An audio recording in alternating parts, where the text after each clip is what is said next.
Pour Georges Kapiamba, la CENI n'a pas d'excuse pour n'avoir pas publié les listes provisoires des électeurs dans le délai imparti. Il en appelle donc au sens le plus élevé du patriotisme au président de la CENI, Corneille Nangaa.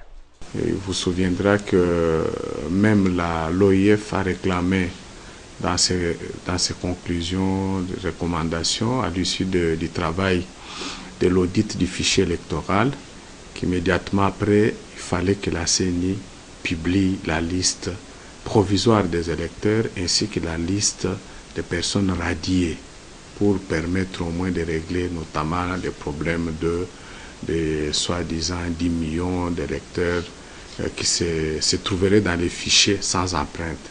Mais nous sommes étonnés de constater que plus de 3 mois après, rien n'est fait. Et nous sommes à 4 mois des élections, proprement dites. La liste provisoire n'est toujours pas publiée, ce qui fait que les électeurs, les partis politiques, les regroupements politiques sont privés de leur droit d'exercer les voies de recours contre la dite liste. D'une pierre deux coups, cet activiste de droits de l'homme ne passe pas inaperçu le mandat d'arrêt international émis contre Moïse Katumbi Chapwe. Pour lui, ce mandat est un mandat de honte et n'honore pas les juristes congolais. C'est un mandat qui n'est pas justifiable. Mais quel est ce juriste congolais qui peut comprendre ce qui est en train de se faire là? Moi, je vous dis sincèrement que c'est un acte qui vise tout simplement à ridiculiser et à humilier les juristes congolais.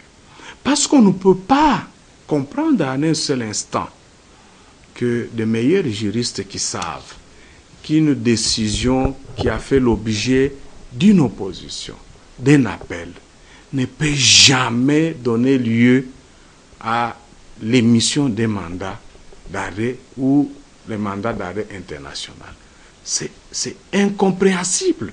C'est quel droit qu'ils sont en train de faire appliquer actuellement dans notre pays. Voilà pourquoi j'ai dit on est en train de ridiculiser les juristes congolais. Ils doivent cesser.